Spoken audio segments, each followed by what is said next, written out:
big challenge again, another good team this week, coming off a poor performance a week ago Thursday. Kind of cleaned it up on Friday. Had a little bit of break with the guys over the weekend, got some light work Sunday, had a good go with the guys Sunday night. Looking forward to kind of bouncing back and making sure we're staying on track with what we're trying to build, but most importantly for our seniors, finishing in a positive way and a strong way down the stretch. So had a good start Sunday. We'll need to have a good week of practice. We'll have to deal with the weather a little bit as we practice the next couple of days, it looks like. But playing a really, really good team, very talented team, and we'll need to have our best game and play significantly better than we did last week. Questions? Jared is Mike, and I have a mic.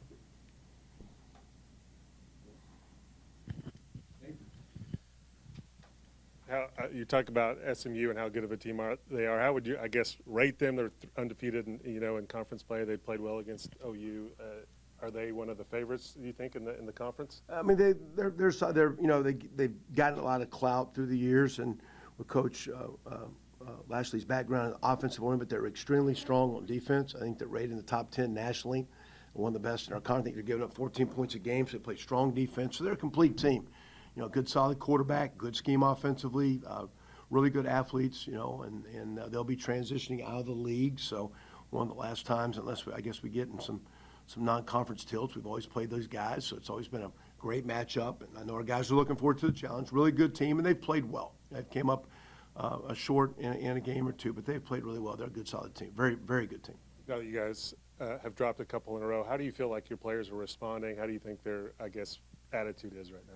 Yeah, I think it's been really good. I didn't like the second half performance. I thought we were, for whatever reason, one of the few times I've saw us maybe not be as strong or compete as solid as you'd like to down the stretch. We for whatever reason, we continue to have turnovers, especially in the first quarter. I think we've had 12 first quarter turnovers, and we had 3 in that game. I think that's the third game. We've had 3 first quarter turnovers. Throwing the ball directly to them, and at the same time we battle and fight it. We get it to 14-10 with a minute and 30-ish in the first half, and we give up a cheap 6-7 play 2-minute drive, which we had not played that way all of a sudden. And it wasn't like the defense was tired. The offense had 2 long drives. Matter of fact, we had gotten the ball down the first half to the 10-yard line, and I think our second drive and tried a 4th down play. Maybe we shouldn't have. It's 4th and short, and we tried a 4th and 1 that didn't work for us, so we left some points on the board there. We had a drive in the second quarter. I think we're second 2 or 3 about the 25. We take a sack. We were able to get it back in field goal range to kick a field goal. Then we come back and score. So we had a couple good drives, had kind of settled. So even though it was a shaky start, and we've had a couple of those, we have played through those. It looked like we were playing through that one. And then we give up the touchdown before half in a minute and 20 seconds, or less than a minute really.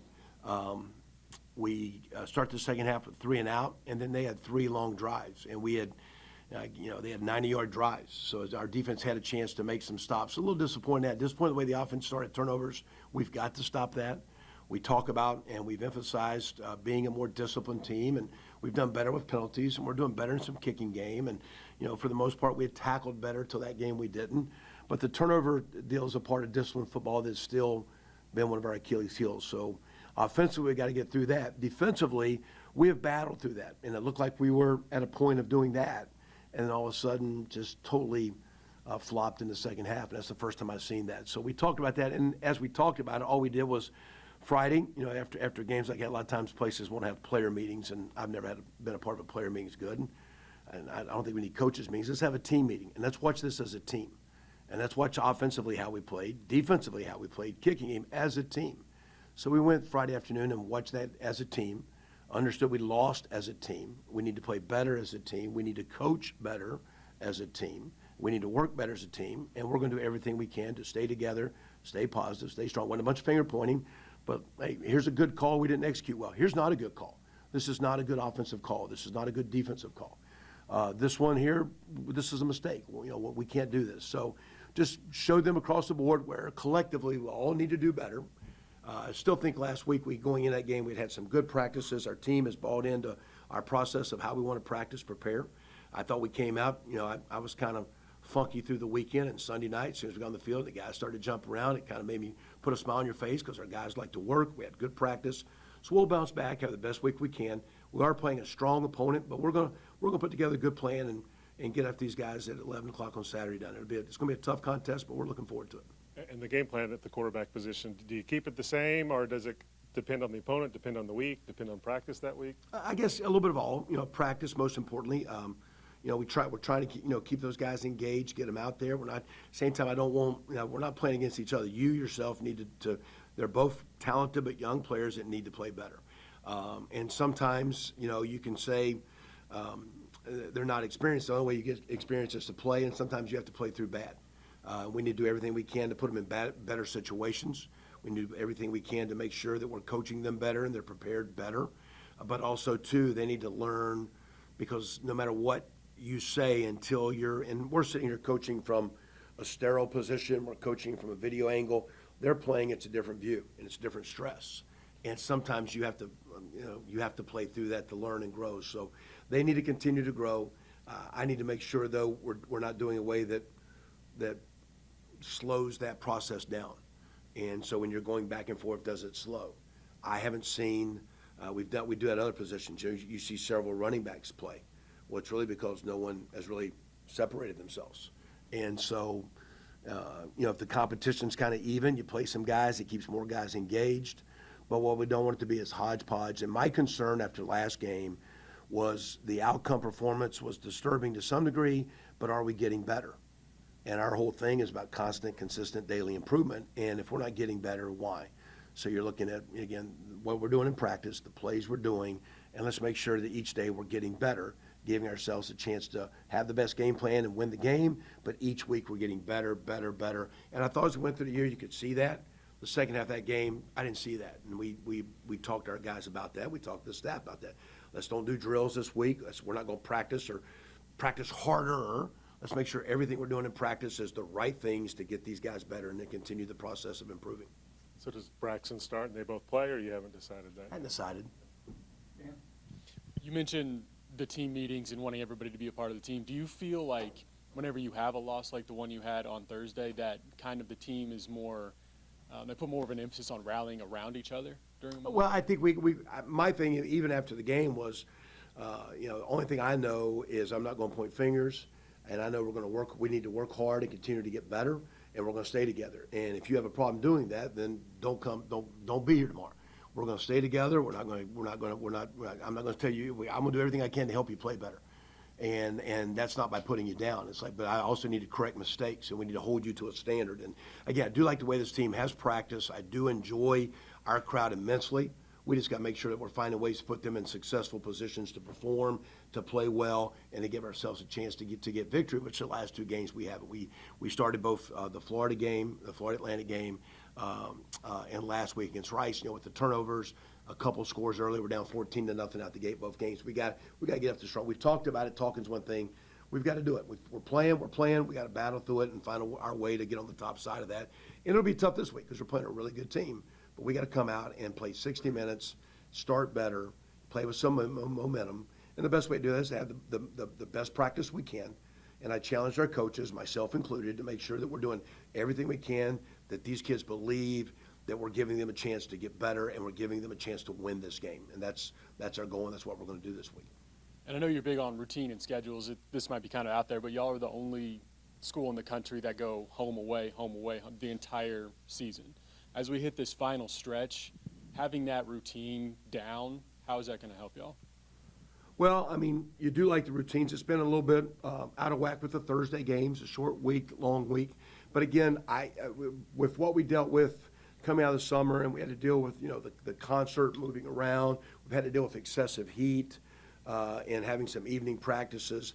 I thought we have done a good job of, no matter what the situation, in my opinion, having some good, solid practices. That's why I really had felt good about. I see us getting better. I like the way we practice. We got great guys. We got some great seniors. Everybody's buying in. This is good.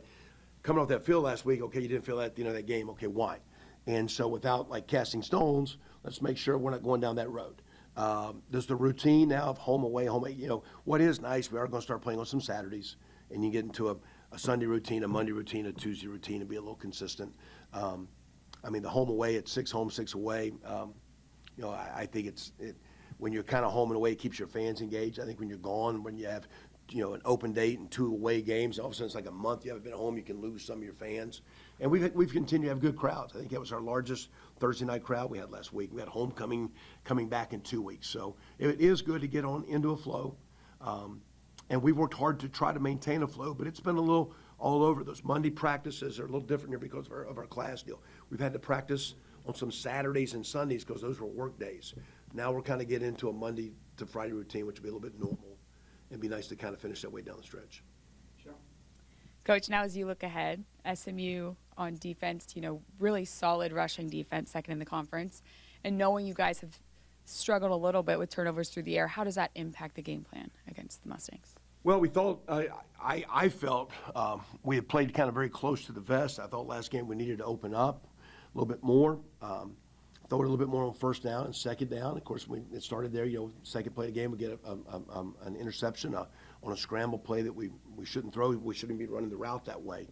But I don't think, you can't play. We're playing a team that's going to score points. And, we can't play like in a shell. We've got to find a way to get the ball in. You don't win on the road kicking field goals. You got to find a way to get touchdowns. These guys are also very good at red zone defense. So, it's going to be difficult, but we'll do everything we can to, you're not going to win games scoring 10, 13, 17 points. It's hard to win games in the 20s. You've got to get into the low 30s to sometimes have a chance. So whether it be through the air or whatever we're doing on the ground, we've got to find a way to get the ball in the end zone. Because I expect our defense to play well and bounce back. They'll get challenged and stressed. And no matter how well they play, SMU has enough good players in the scheme. They're going to score their points too. We do have to score points. I think that's been, outside of the turnovers we had offensively, we have not been able to create big plays. We've not been able to get into the end zone as much as I think you need to be on the plus side of the ledger. And we got to keep finding ways down the stretch to increase our point total. Does that mean we throw it more? That was the thought last week. At the same time, it backfired. I thought going into OU, we were going to have a difficult time blocking those guys. I thought they were going to be very difficult. Let's throw it more. Well, we had five picks that game. So we got to quit throwing the football to the other team. So that's a little bit of the rub as we go back and forth is, getting some consistency at quarterback, getting some confidence as players and coaches. And sometimes, too, the throwing game is struggling as much with protection as it is the guy throwing the ball or the guys running routes. I mean, when you got 2 seconds and your pocket's breaking down on you, that's a tough animal too now. So that's why, again, we watched it as a team so we all could take ownership of here's how we played. We all need to do better. On that, a quick follow-up, as much as you can you take us into that team meeting, watching it as a team? Was it, when you go play by play, was it a player, raising his hand saying, oh, I messed that up? Was it a coach kind of pointing out different things? I mean, how, as a team, did you watch that? Yeah, we just rolled it, and I kind of was the MC of it per se, and it wasn't negative. It's just very matter of fact. Here's the play. This is not a good call here. Kind of wish we'd have been in this formation. Maybe got you out of it. Maybe shouldn't have done this call. This is a good call. Why? What are you thinking here? I'd have the coaches interject, but it wasn't a finger pointing deal. It was trying to get guys to talk out loud. It was trying to get coaches to talk out loud, and everybody take ownership. And I think there was as much ownership from me and the coaches of things we can do better as much as things they had to do better. I think that's the best way to keep our team down the stretch and going forward together and that's why one of the guys said, Coach, can we have a player? I said, no. Well, let's work this as a team. We're all in this together. Let's work together. Let's work through it. I think that's our best chance, short term and long term. That's how teams work. Everybody's on the same page. It was very direct. We were not sugarcoating it, but it was also not very negative. It was just very matter of fact. Here we are, and we've got them 3rd and 11 on the 9-yard line coming out. And they run the ball first. Hey, guys, we got them on schedule. We got them right where we want them. We've got them pinned down. It's 14-3. We're getting ready to get great field position. I think it's the first drive of the second half. We've got them on 3rd and 11 on the 9-yard line. We're getting ready to get the ball right back. And we're in this one-possession game, and all of a sudden they pop a run and then a pass. So, you got is that a good call? Maybe it was. Maybe it wasn't. Was it properly ran? But just to show them where, as bad as it looked, there's some very correctable things that we all need to do that can give us a chance to look and be a lot more better than that thing looked last Thursday night. And that's why I felt it was best that all hands were on deck, all parties were accountable, and we all took ownership of it. I know as coaches we did, and I think that helped the players reflect on that a little bit too. We'll see as we move forward. I think that's why we had a good Sunday. We kind of came, let's move forward. Last one. How did you celebrate your birthday? watching tape, and then got to go to Rib Crib for a show.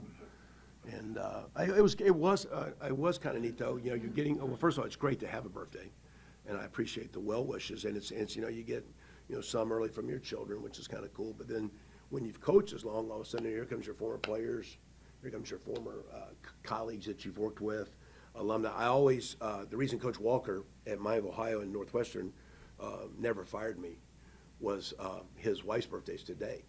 So I would walk in yesterday and say, "Hey, today's my birthday," and he'd go, "Oh crap!" I mean, because when you're coaching, you're not thinking about buying gifts. It's like it's Tuesday practice, it's Wednesday practice. He goes, "That's the only reason I don't get rid of you. You remind me of my wife's birthday every year." So I had to text Tammy Walker yesterday and wish her a happy birthday today, which was kind of good. So you get some of those connections, from your high school friends. It is really cool though when you get a text from an old Indiana player, an Ohio State player, Miami, Ohio colleague.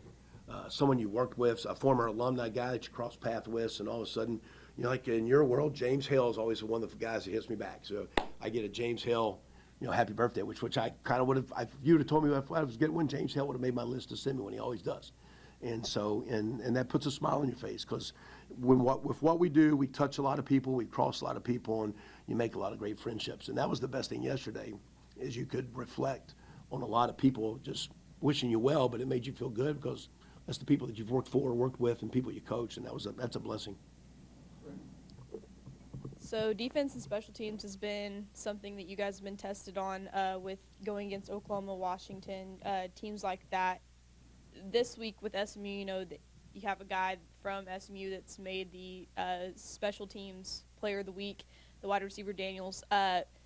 Guys like that, you got to keep the ball out of their hands, it seems like. So just talk about the secondary and what you're kind of working with them this week to kind of go up against those type of players. Well, again, we're just starting the preparation today, and they are talented with running backs that they try to be well-balanced in what they're doing. And even though they have, guys that's been dynamic, they have other guys too. So it's not like you can kind of concentrate just on this one. Florida Atlantic had a really good player. They got him touches, and he had a big game against us. So I know their coaches will put a plan together. I still feel the way we're playing, though, we've got to do a better job of stopping the run. We didn't stop Rice's run. And then because we didn't stop the run, they were a two-dimensional team. We had a hard time then getting after the quarterback. They played on their terms. We had a difficult time. If we allow SMU to play on their terms, run the ball, protect the quarterback, they'll have playmakers. It'll be a difficult day for us. So it's not just stopping one guy. It still starts to me with, can you do your best to get him one-dimensional, get him third and long? We did that last game a few times that we could have got off the field and we didn't. That'll be a challenge this week.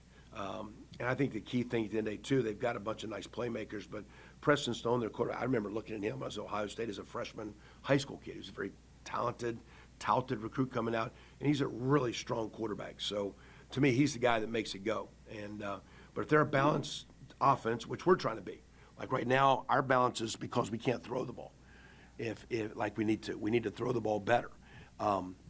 If they're a balanced attack, our defense is going to have their hands full. So to me, I think it starts every week with stopping the run.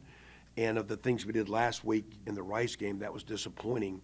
We allowed them to run the ball a little bit better than they should have, allowed them to get in more manageable situations, and allowed them to wear our defense down. And I think that's why we had difficulty last week.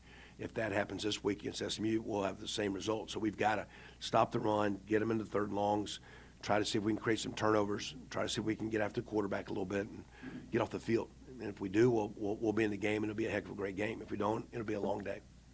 Last thing for me, you haven't had that option to have, Braxton and Williams out at the same time. I saw a play, I think, where Cardell threw it to Braylon. He didn't convert on it, obviously, but will we see a little bit more of that since they're both kind of coming back healthy, bringing them both out there and defense is having to figure out what your scheme is? Yeah, I mean, sometimes though, you just don't want to be gimmicky, about what you're doing. You still, like I go back to the last game, we didn't tackle very well. I go back to the Florida Atlantic game. I didn't think we blocked very well early. That's why I had to run the quarterback so much. One of the reasons the two quarterbacks are out there, they're both good athletes, but a gimmick play, a trick play, once in a while things kind of nice, but to be a good team, you're consistent, and that starts with blocking. It starts with tackling. So, we'll always have a chance to see those guys right now both playing because no one is separated to be the quarterback, and they're both good enough athletes that with some of our other guys, we've had a few injuries along the way, that it gets some of our best players on the field. We'll look at, as we're early in the game plan, we'll look at how to attack this team, and whether it be through those guys on the field or not, we'll see as we go forward. Larry and Scott. Okay. Talking about getting pressure on the quarterback. Any chance more blitzing, perhaps, or if you think just a basic question? Yeah, I mean, we've got to create it. And, of course, if you blitz, you're stressing your coverage a little bit. So can you cover? And that'll be what Coach Pelisi and his guys looking to get. We're talking about some of the receivers. Do you match up, and can you cover them? If you protect the coverage, you can't let them sit there and pat the ball and pat the ball and pat the ball. You got to get home. Like in our world, 2.5 to 3 seconds protection starts breaking down. We got to make sure that we're on defense. It's the same deal. If you're giving a guy 3.5, 4.5 seconds, no, odds are he's going to maybe find a guy. Guy's going to break coverage, get open. So I think you got to pick your spots. You got to have your mix. I do think there's always merit to having blitz pressure. I think you got to be calculated on how to do it, whether it be first down, normal downs, and third downs. We had a number of pressures the other night that for one of the few times this year we handled poorly on third down. We had a sack fumble on a 3rd and long with the tailback missing a blitz, didn't even block the right person. So there's a part of that where you can create some stress, but at the same time as you're trying to create stress for them, you're stressing yourself out with coverage, so you better be able to get home or better have the guys that can cover. So, but it would be nice to have some blitzing, and whether we're over aggressive with that or not, I'll trust Coach Pelisi. What I don't want to do is not blitz and not get pressure, because we do have to get the quarterback off the spot the best we can.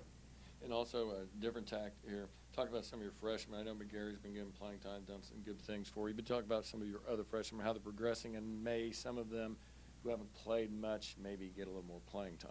Yeah, I haven't said that yet, but you're down to even a guy that hasn't played, could play a couple of these games down the stretch, because you get to 4 games and still redshirt. We've had a couple guys that have played 3 or 4 games have asked, hey, if I'm not going to play a lot, would you have a problem redshirting me? And we're not going to force a guy to play if he wants to. So some of our guys that have played in some of the early games, the Pine Bluff, the OU, the Washington game, got in those games and played a little bit. Have with them and their families, they asked could they get their freshman year redshirt, and right now their role would be like Luke McGarry's playing a lot. It's a big role. Devin Robinson's been playing a lot. R.J. Jackson's playing a lot. Those are big roles. Some of the other guys weren't maybe playing quite as much. Do you want to burn that year for just a few plays of kickoff cover? I think Grayson Tempest is kind of past the point of redshirting in his own kicking teams and playing. I like our quarterback, Kirk Francis. He's not played yet, but I think he shows good promise. Bennett Ringlib, Kason Carpenter have played minimally. I think they'll be redshirted. They're showing good promise. Our receivers, the young crowd, have not gotten where we need them to outside of Grayson. Cam Crooks was playing a little bit at running back. He was playing some special teams. He's in that position where maybe he could be redshirted or not. We're kind of looking at it. C.J. Turner was playing well, has a leg injury that maybe he's going to be back in a week or 2. We got to decide, is it worth playing those couple games, because that will burn his redshirt year. Elijah Wilson's played a little bit, but I think is in that redshirt scenario. Tyler Rich has played a little bit, redshirt scenario. We've got about 10, 12 of those guys have played. But I would say with R.J. Jackson, Grayson Tempest, Luke McGarry, seems like I'm missing one, are the 3 or 4 guys that probably are not going to be redshirted and end up playing. Okay, and just one more question I was going to ask about Marky's shoulders, his health status. I know he's had some. Is he out this week? Yeah, he's got a foot injury that we're trying to see can he get back, and it's got a chance to maybe not go well, and he hasn't practiced really other than just catching. So he has an injured foot, and I would think in all likelihood he's probably out. There's a chance for the season. And the same with Taj Gary, who got a knee injury at Florida Atlantic. So those guys right now are probably short term as you go through the season, probably out for the season. This rivalry with SMU, it's been intense through the years. You've seen a lot of crazy things happen in this game. With them leaving the conference, does this make Saturday a little more special? Does it add anything to it? Or Yeah, I think it's special just because we got a lot of Texas kids that know those players and have played against them, and the recruiting process of who recruits you and all that kind of stuff. So the schools have always had some parallel with two cities that are great academic schools and great traditions, and I think it's kind of just more of the pedigree of the schools and the players knowing each other that has always made this and makes this game versus now this is we've not really addressed it as, hey, well, this will be the last time you play these guys. No, you're playing them this week. It's a conference game. We didn't play our best last week. We need to play better, and this has always been a really good matchup. Let's do everything we can to have a great week and go play versus, hey, this is your last shot. We didn't even bring that up.